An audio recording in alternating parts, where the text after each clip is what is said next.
তুমি আমার না বাবা না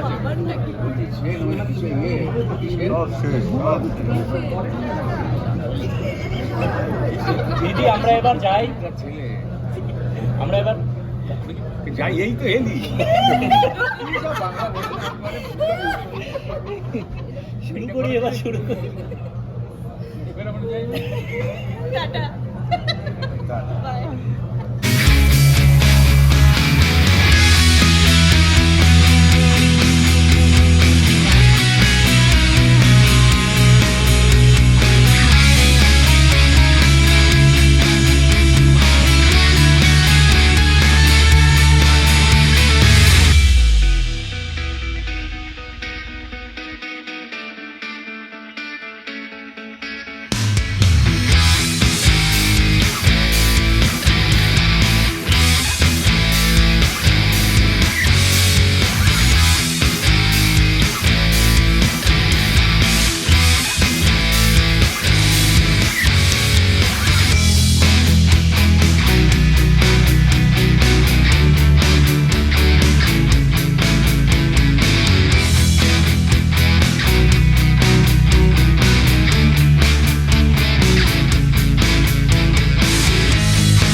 গল্প, যে গল্পটা লিখতে গিয়ে বা যে গল্পটা নিয়ে ভাবতে গিয়ে আমার মনে হয়েছে এটা আমার পক্ষে একা করা একটু মুশকিল, কারণ এই ছবিটার সাথে মিউজিকের একটা ভীষণ ওতপ্রোতভাবে জড়িয়ে আছে। সেই কারণে প্রীতমকে বলি, প্রীতম এর একটা কন্টেন্ট রয়েছে, তুমি কি ইন্টারেস্টেড? প্রীতমেরও খুব ভালো লাগে। ধন্যবাদ এবং গুরুজনদের প্রণাম জানাই। এই ছবিটার ব্যাপারে টাগুনটা আমাকে যখন একদিনকে ডেকেছিল, আমি বসেছিলাম, মনে আছে, তা আমাকে বলেছিল, প্রীতম আমার কাছে একটা গল্প আছে, একবার যদি তুমি শোনো, শুনে দেখো কেমন লাগছে। टेक्नीशियन है तो टेक्नीशियन को राइटिंग नहीं आती, और डायरेक्टर प्रीतम दा ने जो हमें सब्जेक्ट सुनाया, बोला म्यूजिकल लव स्टोरी बना रहा हूँ, फोन आया था, मैंने बोला मैं करूँगा आपके साथ।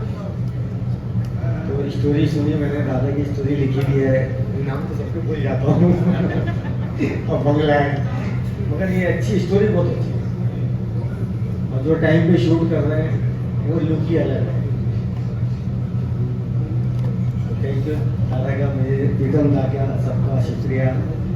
दादा का नाम तबुन दा, चाबुल, ठीक है, आधा गलत होता आपसे। বাস কিন্তু দেখতে তো ভালো হয়েছে, কিন্তু আমাকে কিছু বলতে বললে আমি কিছু বলতে পারবো না, কারণ আমি কিছু জানি না। আমি শুধু এটা দেখে বলছি খুব ভালো হয়েছে। এবার এটা একটা ফ্রেম, এরকম 24টা ফ্রেম দিয়ে, তারপরে প্রচুর ফ্রেম দিয়ে একটা সিনেমা তৈরি হবে। এরকমই যদি সুন্দর প্রত্যেকটা ফ্রেমের হতে থাকে তাহলে ছবিটাও ভালো হয়ে যাবে। Thank you. আমাকে বলা হয় ক্যামেরার সামনে এইটা বলতে হবে, এই লাইনটা বলুন, বলি, যেভাবে ডিরেক্টর চান সেভাবে বলার চেষ্টা করি। যাই হোক, আমাদের প্রীতম আর টাবুল তো মানে বলা যেতে পারে ছোটবেলাকার, হ্যাঁ, তো সেই টাবুল আবার একটা গ্যাপ দেওয়ার পর সেকেন্ড ইনিংস আবার চালু করেছে। ওর প্রথম ছবিটা হতে হতেও হয়নি, সেটা একটা খুব ভালো গল্প ছিল, টাবুল লেখা গল্প, আশা করছি এটাও খুব ভালো গল্প। তো আর প্রীতম তার সঙ্গে যোগ দিয়েছে।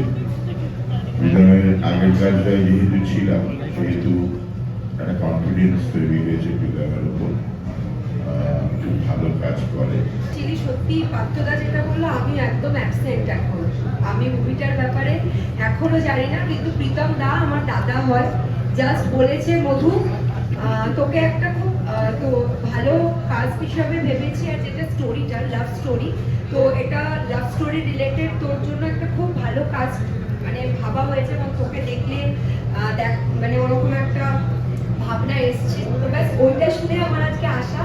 এবং তোমরা প্রত্যেকে জানো যে আমি খুব খুব নতুন এই ইন্ডাস্ট্রিতে, এবং প্রত্যেকের ভালোবাসা দিয়ে প্রীতমদার মতন এইরকম দাদা, কিছু ভাই, কিছু বোন, প্রত্যেকে এতটা ভালোবাসা দিয়েছে বলে একটা মেয়ে যে মানে এতটা দিন পর এসে ইন্ডাস্ট্রির আবার মুখ দেখেছে এবং আবার দাঁড়ানোর চেষ্টা করছে, তার জন্য thank you Barsha, thank you প্রীতমদা, যে ভাবার জন্য যে না মধুকে দিয়ে এরকম একটা ক্যারেক্টার করানো যেতে এটা ক্রমশ প্রকাশ্য।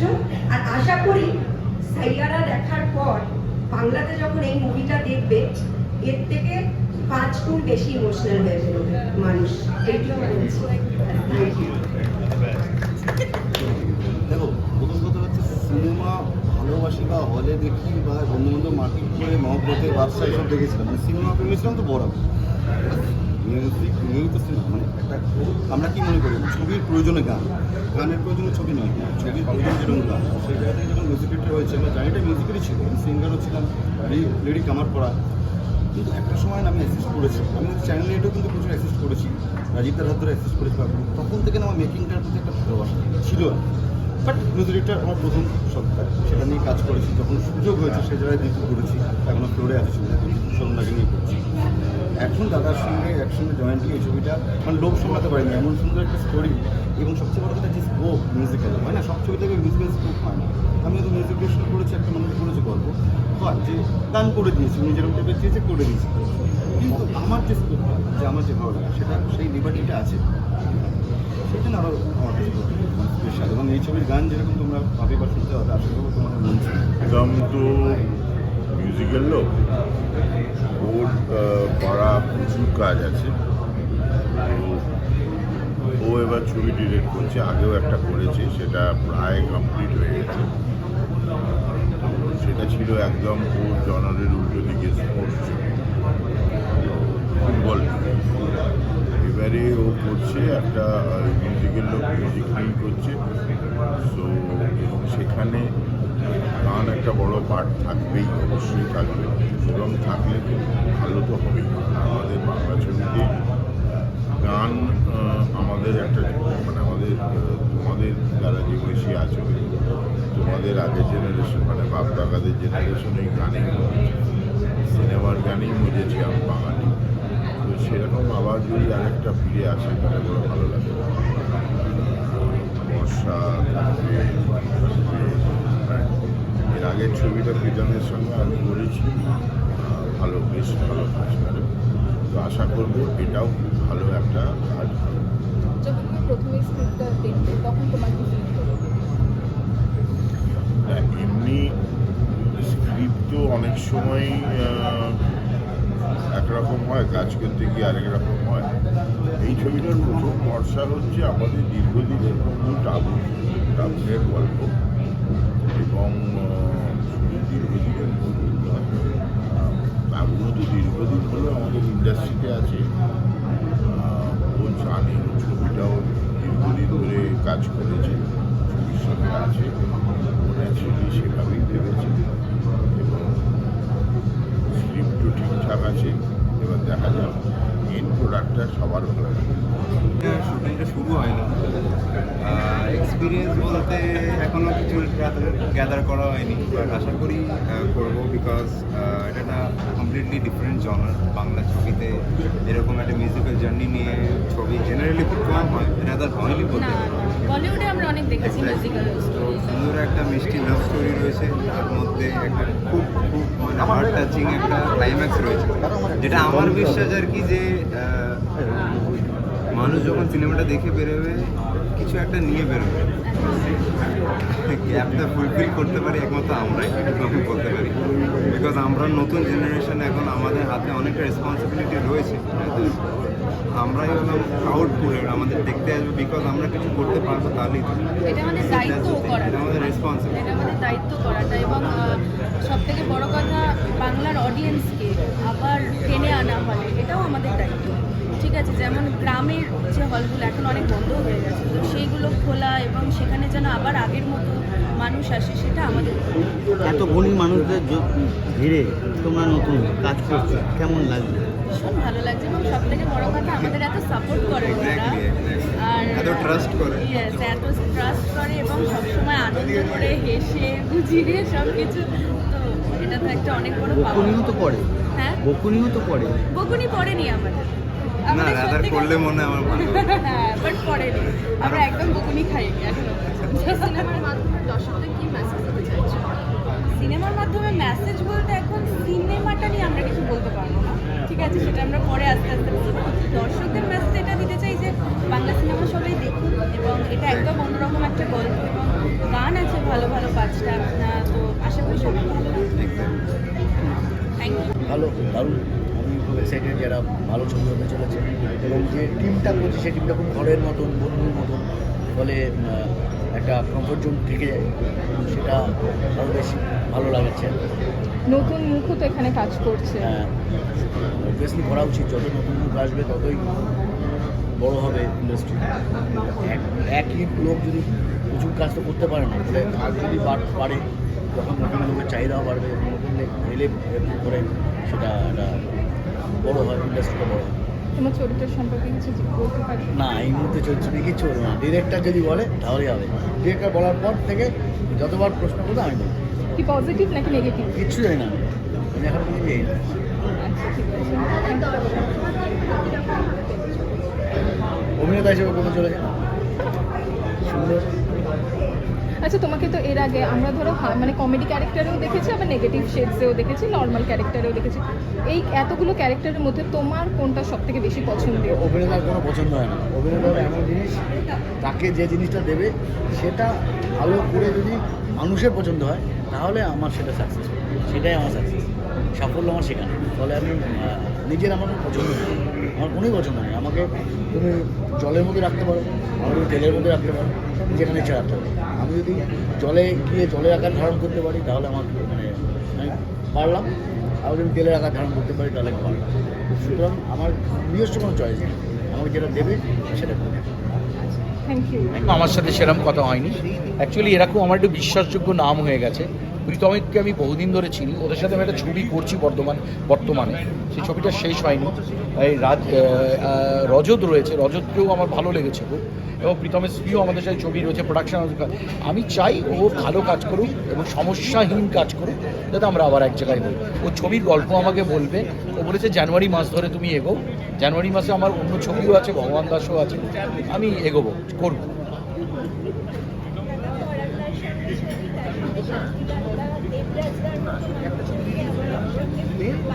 মানে এই যে পরাণ বন্দ্যোপাধ্যায়, শান্তিলাল মুখার্জি বা দেবরাজ আছে বললে, বা পার্থকে দেখলাম, তো ছবি হবে না, তো আড্ডা হবে, আর কি হবে।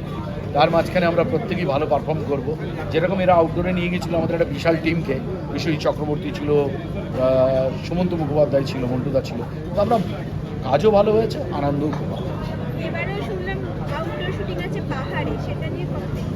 এটা একটা প্রীতমের ছবির মজা হয়েছে। আউটডোর থাকলে আমাদের সবসময় ভালো লাগে, এটা আবার আমার বাড়ির লোকও দেখবে। তো আউটডোর থাকলে আমাদের ভালো লাগার একটাই কারণ, আমাদের মজাটা দেদার হয়, সময়হীন আড্ডা। ভালো আছি। তোমাদের সাথে দিওয়ালির পর কি এটা দেখা? হ্যাঁ, তো বিলেটেড হ্যাপি দিওয়ালি। আর বলো তোমরা কেমন আছো? ভালো ভালো, খুব ভালো। যে কথাটা হচ্ছিল তোমার, যে তোমার কি বয়স কমছে না বাড়ছে দিন দিন? তোমার মনে হয় কমছে, আমার একই তোমার কমছে। তুমি শিক্ষাটা বলেছিলে, তো ওটা কি বলবে? বয়স কমার মা, সে একটা লাভ স্টোরিতে কাজ করতে চলেছে, একটা ভীষণ টুইস্টিং গল্প নিয়ে। আমার মনে হয় যে আমাকে এমনভাবে তৈরি হতে হবে যে জীবনে নিজে কাউকে ইন্সপায়ার করতে পারি, এটা আমার অলওয়েজ একটা মাত্রা। অ্যান্ড স্পেশালি আমি আরও ইন্সপায়ার্ড হচ্ছি, যেরকম ওয়ার্ল্ড কাপ, রিচা ঘোষ আমাদের যেভাবে কলকাতার বুকে একটা গর্ব, মানে আজকে আমরা গর্বিত, সেরকম যেমন আমাদের মতন মহিলা যেন ছোট্ট ছোট্ট করে এরকম গর্ব উপহার যদি দিতে পারি বাংলাকে, এর থেকে ভালো কিছু কি আছে? তো ওই রকম আমাকেও ভাবতে পারো। আমি প্রত্যেকে দেখে ইন্সপায়ারও হচ্ছি এবং প্রত্যেকে ইন্সপায়ার করতে চাইছি। আর এই যে ভালো দেখা বা মানে বয়স কমে যাওয়া, এই তোমাদের মতন বন্ধুরা ভাইরা যখন বলে ওই পার থেকে, আরও আমার মোটিভেশন কাজ করে যে এর পরের বার যখন তোমাদের ক্যামেরার সামনে আসবো 26 থেকে 16 হয়ে আসবো। সিনেমায় পরান্দা আছে, পরান্দার মধ্যে সিনিয়র অ্যাক্টর আছে, তুমি তার সাথে অভিনয় করছো, এটা একটা মানে একটা চাপও থাকে, একটা আনন্দও থাকে। এটা কিভাবে বলবো? কাজ করাটা কোনো চাপের ব্যাপারই না। He is very good person by heart, funny person, এত মজা করে ফ্লোরে কাজ করে এবং প্রচণ্ড বকাও দেয়। মানে আমি তো এখানে দেখো ইন্ডাস্ট্রিতে প্রচুর নতুন, এখন আমার অনেক ওয়ার্কশপ করা বাকি, অনেক কিছু শেখা বাকি। আর তারা তো সুপারস্টার, তারা তো বাংলার গর্ব, তাদের সাথে কাজ করছি, তারা সেরা বাঙালি, আমাদের মানে স্টার, তাদের সাথে কাজ করতে পাওয়ার এই মানে কাস্টিং পাওয়া এটা বিশাল বড় ব্যাপার। আর যদি সেখানে তারা সারাদিনে বকেও বোঝায়ও, এটা আমি মনে করি এটা আশীর্বাদ আমার কাছে। ভীষণ ভালো, প্রত্যেকে বিশ্বনাথরা ভীষণ ভালো, এবং আমরা পাহাড়ে যাচ্ছি, মোর হ্যাপিনেস, মানে অনেক অনেক খুশি হচ্ছি। ক্যারেক্টার সম্বন্ধে মনে হয় কিছু জানা নেই তোমার নাকি? হ্যাঁ, ক্যারেক্টার সম্বন্ধে মানে স্টোরিটা, ফিল্মের ক্যারেক্টার তোমার যেটা ক্যারেক্টার সম্বন্ধে আমরা তো এখন রিভিল করতে পারবো না অবশ্যই, কিন্তু এটুকু বলতে পারি ট্রু লাভ স্টোরি যে টুইস্টটা ছাড়া অসম্পূর্ণ, সেরকম একটা টুইস্ট আছে। এবং বলিউডের এই 2025-এ যতগুলো আমরা লাভ স্টোরি দেখেছি, যদি এক্সাম্পল দিই সাইয়ারা, এই মুভিটা দেখার পর 10 গুণ লোক ইমোশন হয়ে বেরোবে। আর স্টোরি সুপার, যেভাবে প্রত্যেকে লিখেছে, এবং প্রীতমদার কথা তো নতুন করে কিছু বলার নেই। একটা সময় আমাদেরকে এত সুন্দর সুন্দর গানের ডিরেকশন দিয়ে উপহার দিয়েছে। দেবদার এক একটা হিট সং প্রীতমদার করা, এবং আজকে নিজে ডিরেকশন দিচ্ছে। But can I say I am too much happy যে এত ভালো স্টার কাজদের সাথে। টাবুনদার সঙ্গে আমার দীর্ঘদিনের বন্ধুত্ব, আমার দাদার মতো, খুব প্রিয় মানুষ। টাবুনদার শ্রীপ্রীতম একটা মিউজিক্যাল রোম্যান্টিক স্টোরি বানিয়েছে, আমি ওদের বেস্ট বিশেষ জানাতে এসেছি। এবং টাবুনদার ছেলে আমার ভাতৃসম, তো ও এখানে হিরোর রোলে অ্যাক্টিং করেছে, আরও অনেকে আছে, শান্তিদা আছেন। গল্প আমি একটু জানি, কিন্তু সেটা বলে স্পয়লার দিতে চাই না। কিন্তু এটা আমি বলবো যে এখন যে ছবিগুলো হচ্ছে, ভালো ভালো ছবি হচ্ছে, তার মধ্যে আরেকটা পালক জুড়তে চলেছে, কেন দূরে থাকে। খুব ভালো ছবি হবে, এবং দর্শকদের রিকোয়েস্ট করবো আপনারা নিকটতম প্রেক্ষাগৃহ থেকে সিনেমাটা দেখে ফেলবেন, ভালো লাগবে।